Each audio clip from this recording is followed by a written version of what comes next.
Hello again. Welcome back. I took a bit of a February break, which I always do, which means not that I took a work break, but I get off of social media and all that stuff to focus on my work, marketing, and nothing else. So here we are. So the first demo that I'm doing for 2021, goodbye 2020, is rust on canvas. This is a print. It's a partial print of, I wish I could have the whole piece here, but it's huge. It's like 5 by 4 feet tall, and it's not going to fit in my Jeep. So you're going to have to just deal with this for now. But this will give you an example. I have in the background of the dog that's sitting on the flatbed of a rusty truck. And you'll see the picture in the recording. So anyway, that's what we're going to do. It's really fairly basic. I'm going to be using an airbrush. And my favorite weapon is the Iwata Eclipse. And you can easily adapt it to traditional paintbrush. You just got to, find what you're comfortable with. So I also work vertically, which is a nice way to work rust onto the canvas because you can kind of let it drip down the surface as you go. But if you're more horizontally inclined, as some people are, just try it out, experiment, and play with it a little bit. You'll be fine. We're all going to be fine. It's 2021. Whoop.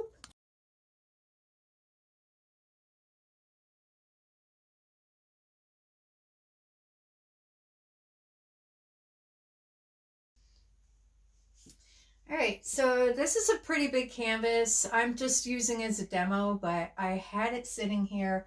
I was going to show you on an 8 by 10 canvas, but I like to work on a larger surface. And this I've got really special plans for, but it's just been sitting in the sidelines for years. It's a really old, beat up canvas. And I can't wait to show you the series of work I have coming up that's going to start with this. But just to show you the rust painting technique, I think the texture that I put into the background of the eventual painting is going to really work with what I do with this. So I'm just going to randomly kind of pick areas on here and, just start with that. We're going to start with lighter layers first and then build up as we go. And then I'm going to do a little freehand detailing to top that off. And like I said, I'm using an airbrush with this, but you could totally do this with a paintbrush. Just use a thinner ratio of paint to water and basically the same thing. Just try it out on some scrap canvas and see what works for you. But it's all the same concept. So I'm going to have an airbrush, a spray bottle with a little bit of dish soap in there, and a rag, and that's it. And I think I've got about 4 collars tops to go with this. So let's get started. All right, I have my paints set up. These are the only colors I'm going to use, and probably only 3 of those actually. I work with my colors straight out of the jar. Sometimes, like this one here, that was mixed for another job, so I might put a little bit of that in.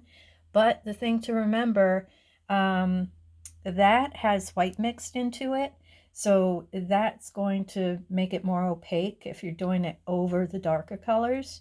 So just keep that in mind when you're using mixes like that. Otherwise, I've got yellow ochre and burnt sienna. I might add a little bit of crimson in there, and I don't use the straight black. I might mix that in with some of the burnt sienna to make a deeper brown. So canvas is up on the easel. It's pretty big.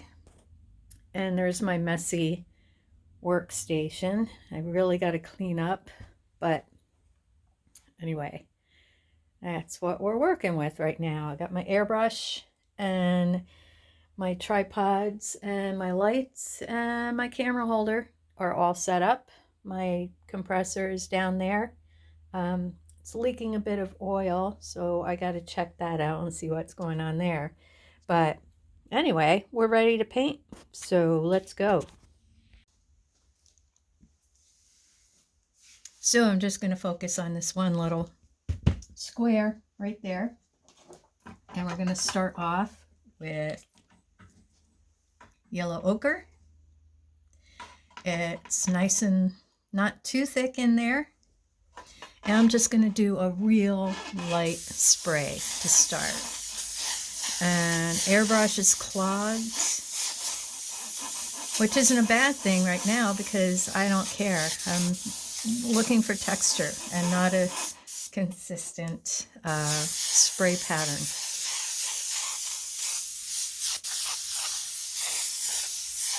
Okay.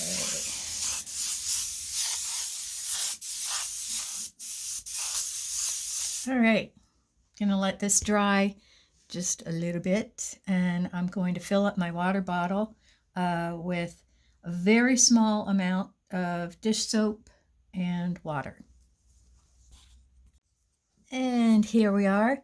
The great thing about the airbrush, it dries so quick. I didn't really need to leave this for more than a couple seconds anyway, but I forgot to fill up my spray bottle. So that's just a really light solution of water and dish soap in there. The dish soap breaks up the paint a little bit as opposed to spraying straight water. So here we go. We're going to put a second coat of ochre. I'm going to go a little bit heavier. Airbrush is still clogged. No biggie. Usually that really pisses me off, but that is not an issue. And spray a little.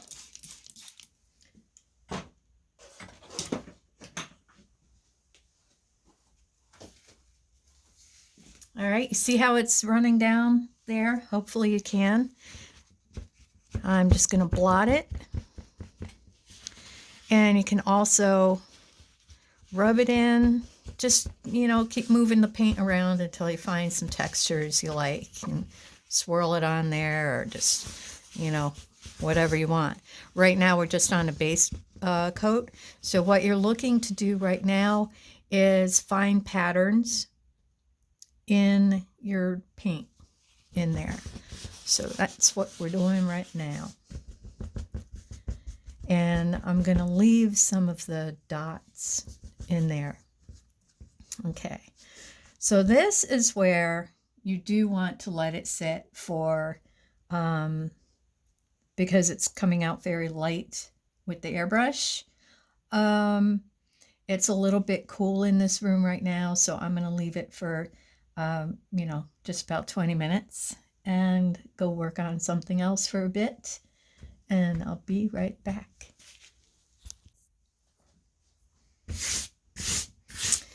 All right, I made a boo-boo on my colors, and I was recording it, but I didn't have it on record, so you missed all the good stuff. So anyway, what happened? I knew that brown looked too dark.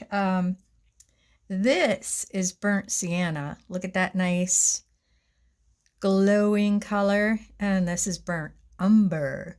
You only see the gold in there because I had gold paint in here before the brown. So anyway, I had sprayed the brown on here. I knew it didn't look right. And then I realized that's why I had the wrong jar of paint. So let's try this again. what I did, I'll go back and try to remember what I said before because it was decent information. So what I did after I realized my mistake, the paint was still wet, so I just wiped it all off. But what happened here is I got some nice little texture in there. And what I am looking at now, where the yellow ochre had dried and I rubbed out some white spots and I already had a little texture there, I'm going to work around some of that texture and try and keep some of those negative spaces in there. Now I have the right color and I'm going to go in with that. And shoot and spray. Oh, I still got some of that darn umber in there. All right. Cloggage happens.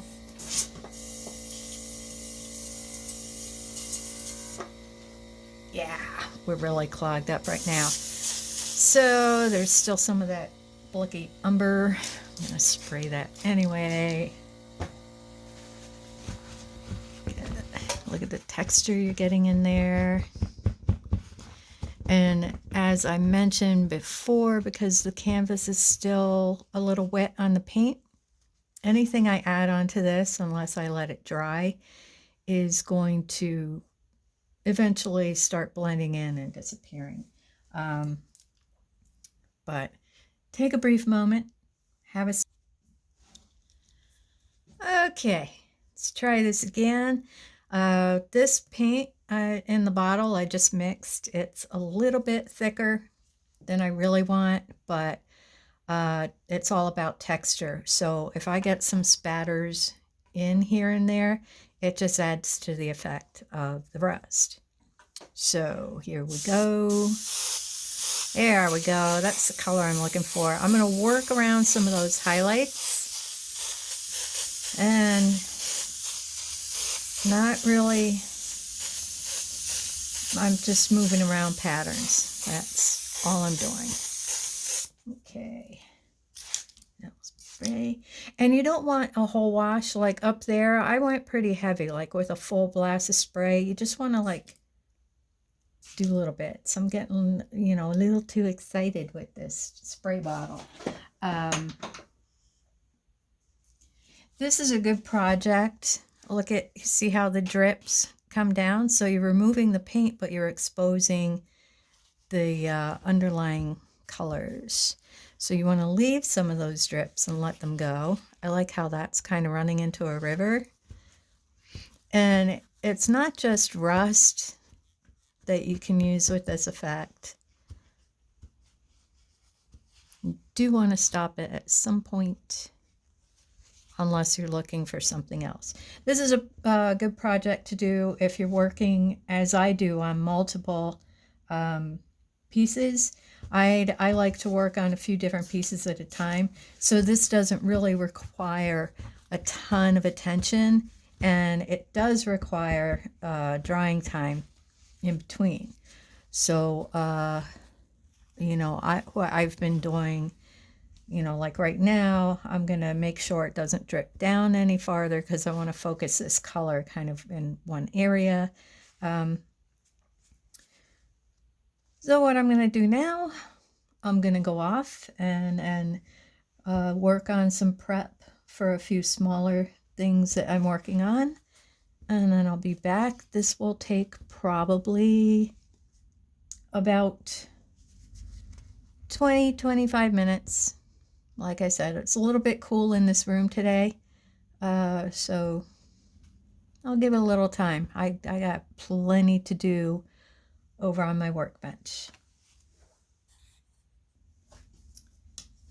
There is our first layer of raw sienna over yellow ochre, and you can see a lot more texture starting to happen in here. And we're going to go in with another layer of burnt sienna. And now that I've kind of protected the highlights, I don't want to leave those completely light. So I'm just going to spray over the whole thing. Airbrush is like super clogged right now. Come on, get out of there. It paints thick. Paint's like a little too thick.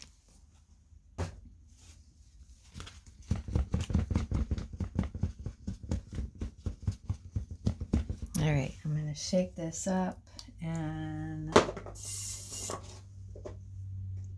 rinse out.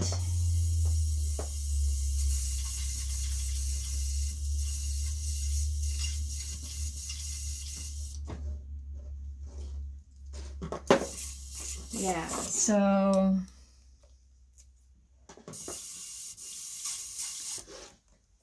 super thick. Yeah, my airbrush is gonna definitely get a bubble bath after this with soapy water. Look at that.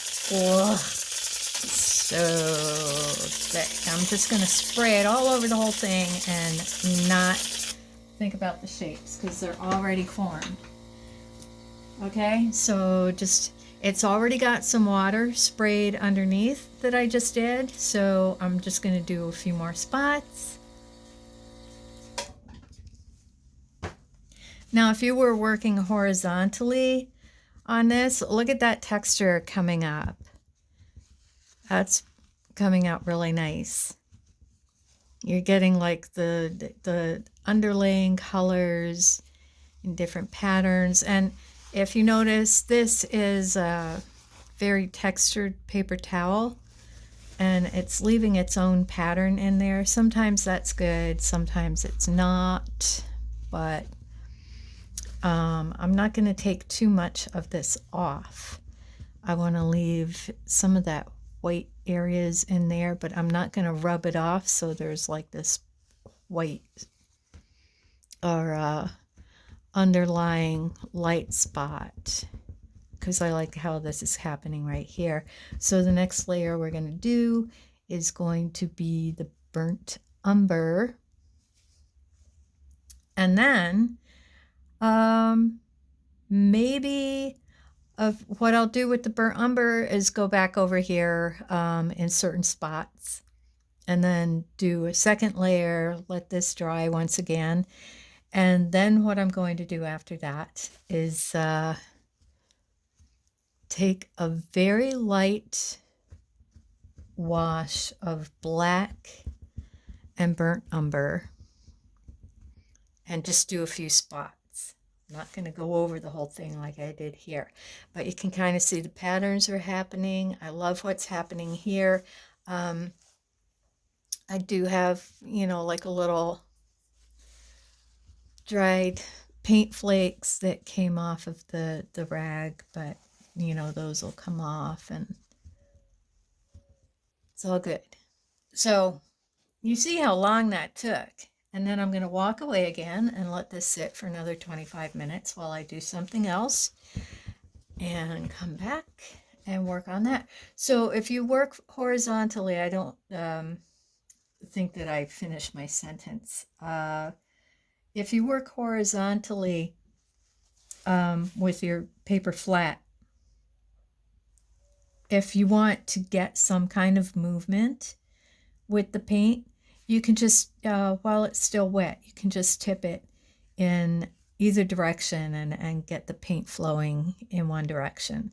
But, personally, I work standing up, and with the airbrush, you really do need to be vertical to the surface, otherwise the overspray kind of shoots off in one direction and you get all your color up here and not so much down here. All right, well, I'll be back once again. Now it's still a little wet here, and you could always take a hair dryer, but that's going to interrupt kind of how the paint flows in there. It's going to change the pattern and maybe make the lines a little bit harder. It could also blow around the paint a little bit if you want to try that. So the drips at the ends give a nice hard line to them, and I want to keep some of that. But what I'm going to do right now is take burnt umber and just move in a few different places. This is super thick, thicker than it wants to be to go through the airbrush. But this is the first layer of this, and we're just gonna do a few like rough spots, and I'll show you what we do with that next. And again, see how it's already breaking up the paint? Hopefully you can. There we go. There's a nice pattern. I'm not crazy about that.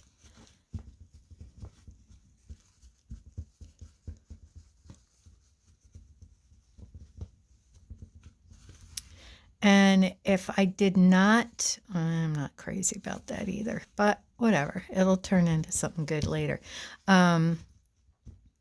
If you wanted to get a little bit of the movement of paint and then stop it from moving in a downward direction, you could just take your canvas and lay it down flat. But this is a big canvas and there's not a lot of room to do that here, and I don't need to anyway, but that's an option. You could use a hairdryer, you could lay it flat so it stops moving around, and yeah, so it's like 3 seconds of paint, 20 minutes of waiting, and I'll go off and do something else. Here we are at the home stretch. All right, so look at how much texture we have in here right now. You can see all the patterns and everything. So the last layer of burnt umber I put down, I only did it in certain splotchy areas. What I'm going to do with that is just take a little bit of darker, because I don't want to mix a whole new jar of paint. I'm going to take my black. So this is straight black. I lied. I'm going to use it. I'm only going to do certain areas. And as rust does, it's got this beautiful tone and texture on the outside.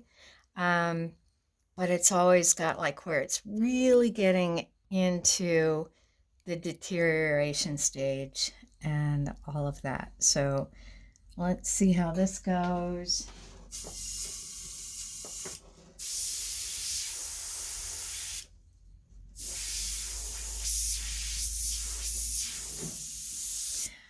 Well, it's not quite going at all. My black is clogged. All right. All right, hang in there because, okay, you got to open up the air hole in the jar.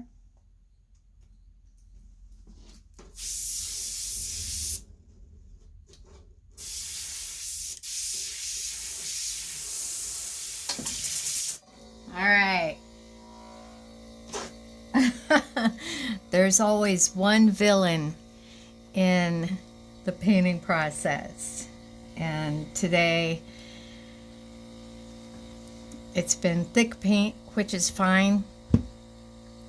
I'm really happy with how this has turned out so far, and clogged airbrush, which is also fine.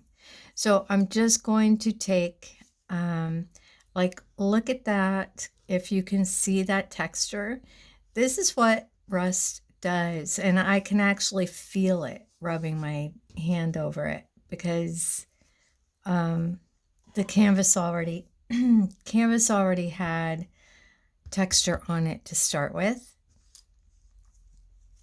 All right, so Careful with the black, people. You gotta like not go right in with, I'm going very light and I'm following a few lines that I really like.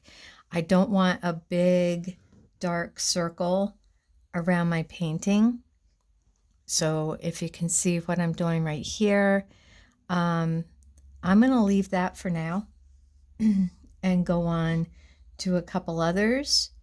And then I'm actually going to go in with a loaded paintbrush with very diluted watery black paint to enhance some of the holes in the rust.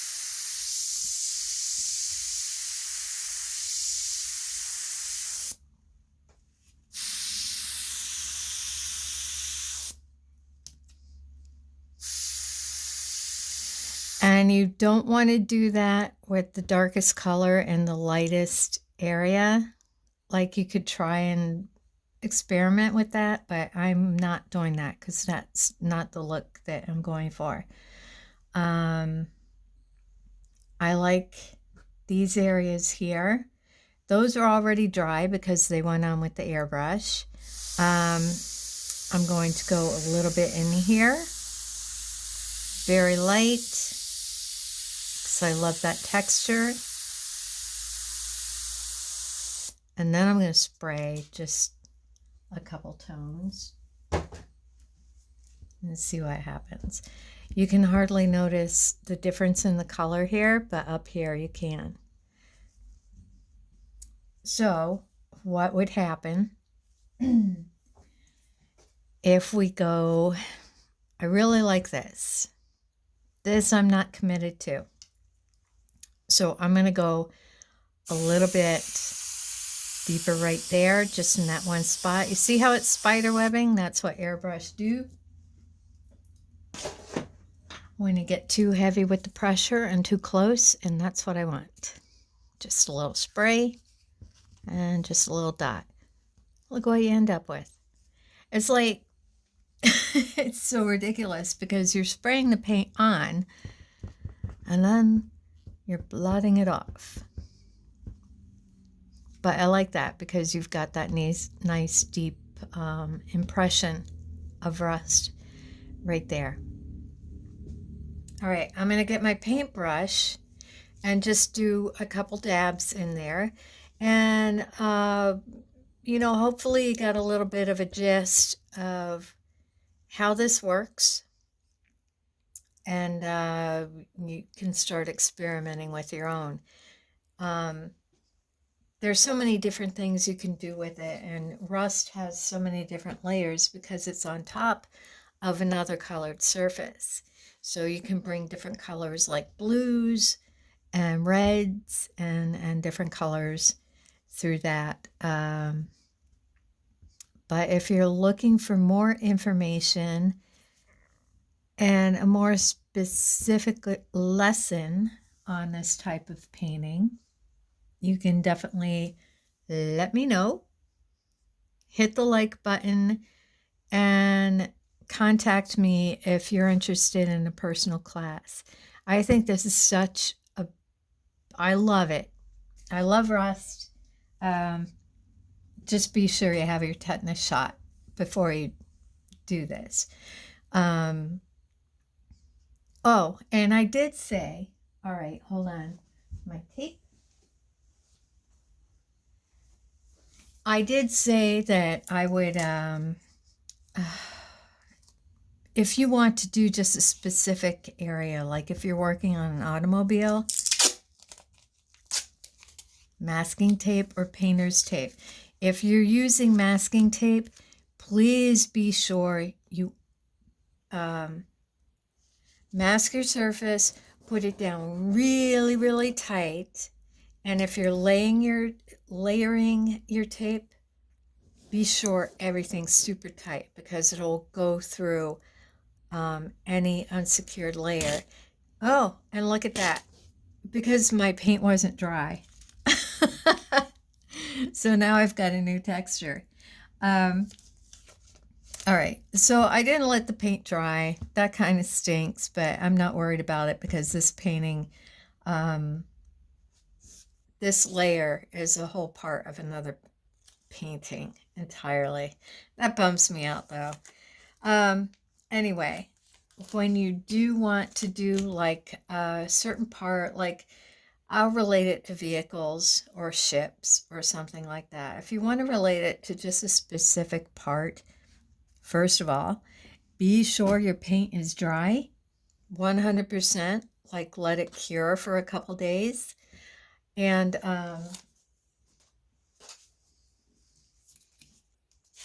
it's bugging me, so I'm just gonna like start playing it with it now. That's a bummer. I didn't think about that, but that's a lesson, right? Be sure your paint has cured for, just let it sit, let it cure, let it stay. And one thing I like to do in between certain layers like this, because I really like how this is, what I would typically do is let it sit and cure and put a light coat of varnish on it. The acrylic won't mind. It'll protect what you have underneath, and you can keep working without losing any of the layers that you already have there. So,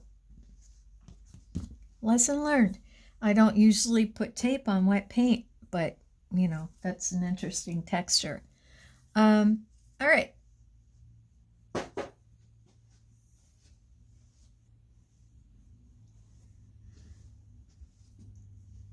I got my paintbrush,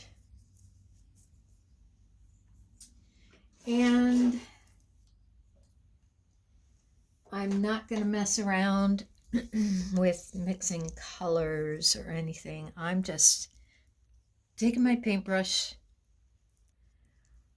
just getting a little black out of my jar. Okay. And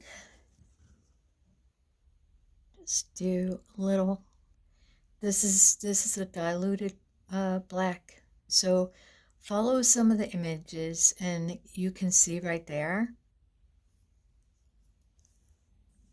You know, don't think about this needs to be a big open gap. Just, you know, follow some of the images, and you don't need to like, oh, there's a hole of rust right there. Well, that still looks good, right? So you can put a little water on it and move the edges around, do whatever you want to. You can even wipe it off, you know? Just don't think of it as a particular, just look at the patterns is what I'm trying to say. So hopefully you got something out of this, especially that right there.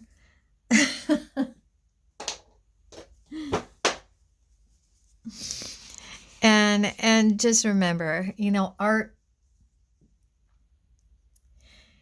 you're just creating an illusion of something that you're looking for. You're not saying I need to paint every speck and everything. I love the texture, and I hope that you can see that in here, and how it all came to be. You know, you got the little drips on the end with the burnt sienna is coming through and left the burnt umber at the bottom of those drips, and that gives you a three-dimensional perspective. So I hope you enjoyed, and I hope you try it. And if you have any questions, let me know. If you're interested in taking a lesson, certainly let me know. I'm going to start giving personal lessons again remotely. I'm still in isolation, so if you are interested in learning more about this technique or more, whether you're using the airbrush or not, This works in so many ways, and you can see so many patterns, and not just use it as rust in itself. I can see forest in here. I can see trees. I use this in my wildlife paintings. I use this uh, spray and blot and remove technique for texture in forest paintings. So think about all the different ways, and not just these colors, but any colors. But you don't need a broad ray. I use 3 colors. Well, 3.5. I used a little dab of black here and there. So, think about what you can do with it. And I'd love to hear what you do end up doing with it if you try it out. So thank you for coming, and I will see you soon. All right, so that was pretty basic stuff, right? Just be patient and give yourself a little bit of drying time in between layers of paint, because what happens with the soap and the water mixture when you're working with the spray bottle, that breaks up the acrylic paint. And if you don't wait for it to thoroughly dry, you're just going to keep removing the paint, which in some cases is fine, but that's not really what I personally go for. Um, so I hope you got something useful out of today. And if you're looking for more instruction, reach out to me. I'm hoping to start doing Zoom classes because I'm still in isolation.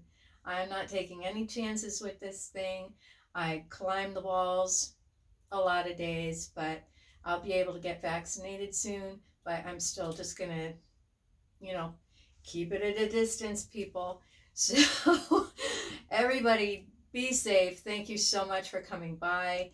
Let me know if there's anything you'd like to see me do in the future as artwork wise. And enjoy. Spring is here. We're all, can just breathe a breath of fresh air this year. It's going to be a good one.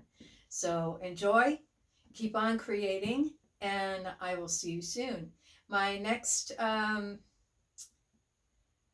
have a Saturday showcase coming up, my next video, and that will be a showcase of my garden statuary, which I promote garden decor, statuary, planter repair, and painting this time of year, because we're all looking forward to getting out in their yards. If you're in New England, anyway, some of you people have summer year round, so lucky you. Anyway, I'll talk to you soon. Take care. Be well.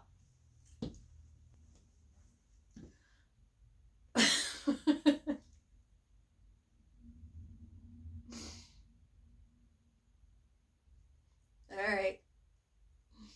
Just bear with me.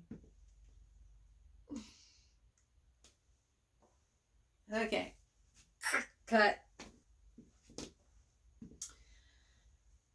I feel like I'm in a lineup every time I come up to this wall. Anyway, number 5, step forward. It was definitely me. I have no regrets. Me, I did it. All right.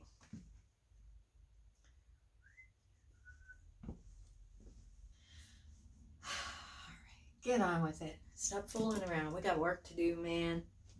Yeah.